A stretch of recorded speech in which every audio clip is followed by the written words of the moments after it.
Buenos días. Vamos a hablar sobre la teoría de la norma penal. Participantes: Labrador Lorena, Débora Parra, William Miquilarena. La norma penal. Se define la norma como el conjunto de disposiciones que se encuentran contenidas tanto en el Código Penal como en otros códigos de índole extrapenal y en disposiciones, decretos y leyes especiales. A esto se le denomina normas penales. La norma penal es el más importante vehículo a través del cual el derecho penal cumple sus funciones de protección de bienes jurídicos, motivando al individuo al respeto mediante el desencadenamiento de procesos psicológicos que lo inducen a ello. Por norma entendemos los preceptos que en abstracto componen el ordenamiento penal. La norma penal es naturalmente una norma jurídica. Norma en general es toda regla o precepto que oriente o discipline las conductas humanas. El tipo es la expresión de la norma y no impide que extraigamos el contenido de la norma a partir de la proposición típica mediante un procedimiento de abstracción.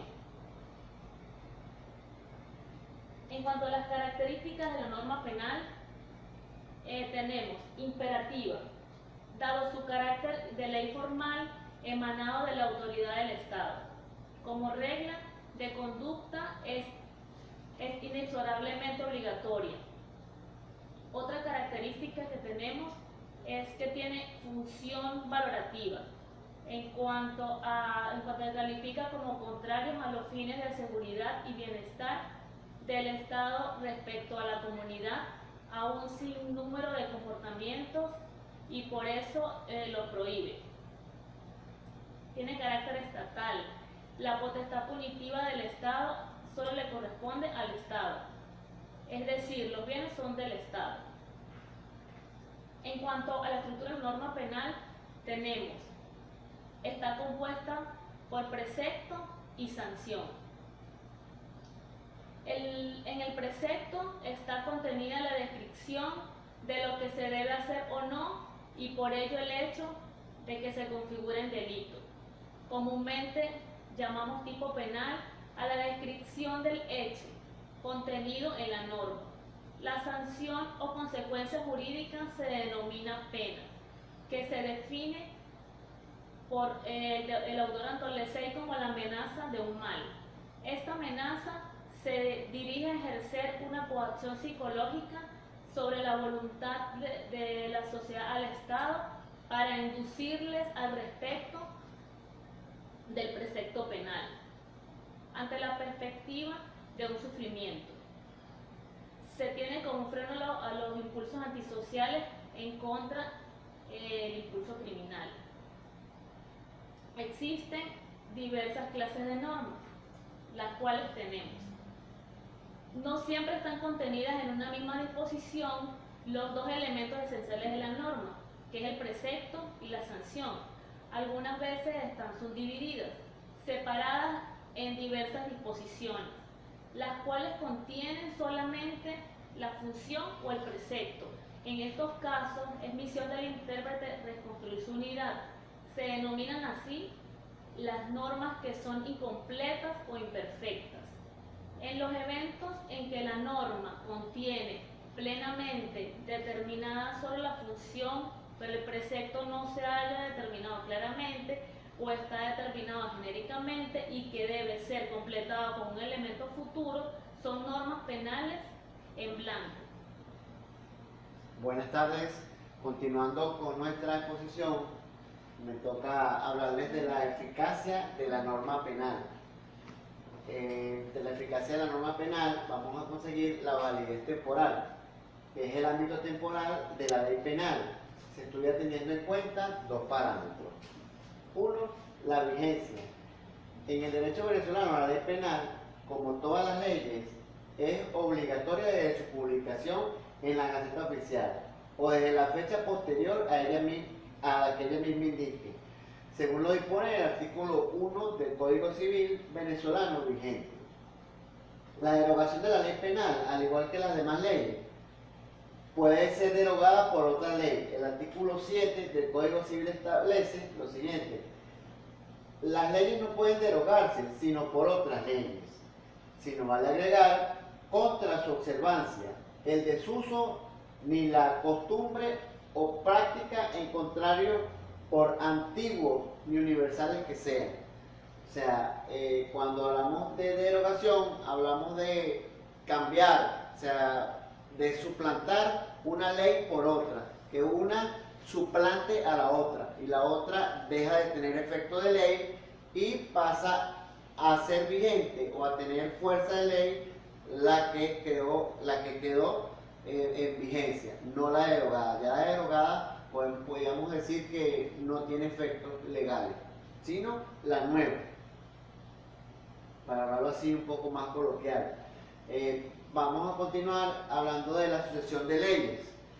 La sucesión de leyes ocurre cuando una ley regula determinados hechos, se extingue y otra la sustituye, de lo que estábamos hablando, ocupando su lugar, quedando regulados estos hechos por otra ley que debe aplicarse a los hechos realizados bajo la derogada.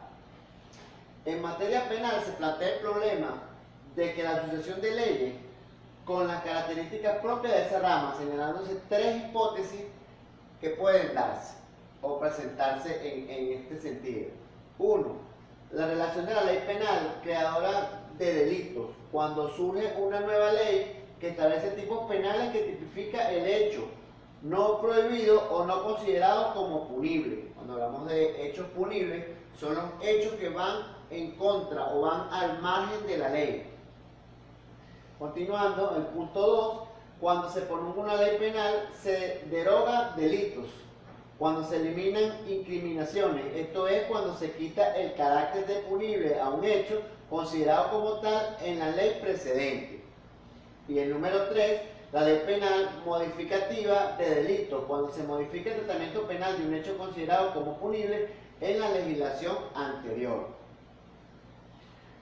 La ley más favorable, la fijación de este momento interesa a los fines de resolver otros problemas que puedan presentarse en la materia, como por ejemplo, lo relacionado con las causas de justificación, prescripción, imputabilidad, entre otros. También tenemos tres teorías que pretenden resolver este problema. Tenemos en primer lugar la teoría de la actividad, que considera que para determinar el tiempo de comisión del delito debe entenderse al momento de la comisión o la omisión, o sea, derecho el momento que se comete o cuando se deja de hacer lo que se debe de hacer. 2. Tenemos la teoría del resultado, que establece que debe tomarse en cuenta el momento en que se produce el resultado. Y por último tenemos la teoría mixta, que entiende que el delito es cometido tanto en el momento de la acción u omisión, como en el momento en que se produce el resultado. Continuando con la exposición, a mí me toca exponer la validez espacial de la norma. El derecho positivo de cada Estado define su soberanía especial. La validez espacial va definida a la definición de territorio del Estado como ámbito esencial del ius puniendi, en relación al reconocimiento internacional que permite aceptar la soberanía territorial de cada Estado. Se establece el principio de independencia territorial, permitiendo que se instituyan los poderes públicos dentro de los elementos que lo definen, como territorio, población y poder.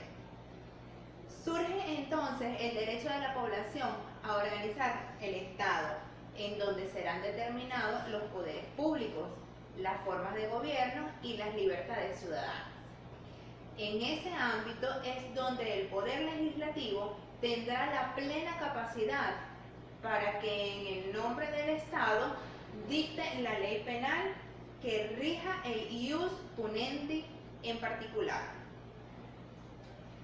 Los principios que regulan la aplicación de la ley penal venezolana, tenemos los principios aplicables y los principios que rigen la territorialidad en la legislación penal venezolana.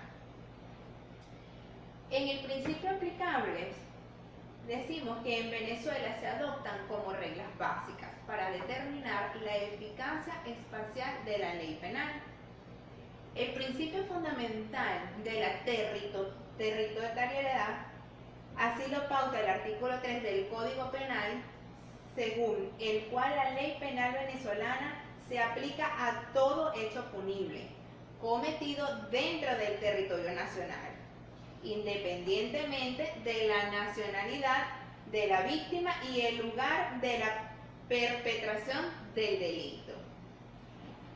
El principio que rige la territorialidad de la legislación penal venezolana, este principio se encuentra consagrado en el artículo 3 del Código Penal venezolano, el cual expresa: todo el que cometa un delito o una falta en el territorio de la República será penado con arreglo a la ley venezolana.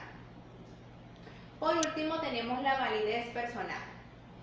La ley penal se aplica indistintamente a todo individuo que cometa un delito o una falta en el territorio de la República. Artículo 3 del Código Penal. Y asimismo, en la Constitución de la República consagra en su artículo 21 el principio de la igualdad de todos los ciudadanos, lo que impide establecer discriminación entre los individuos que puedan sustraer de la aplicación, en nuestro caso, de la ley penal. Esto fue toda nuestra exposición. Muchísimas gracias.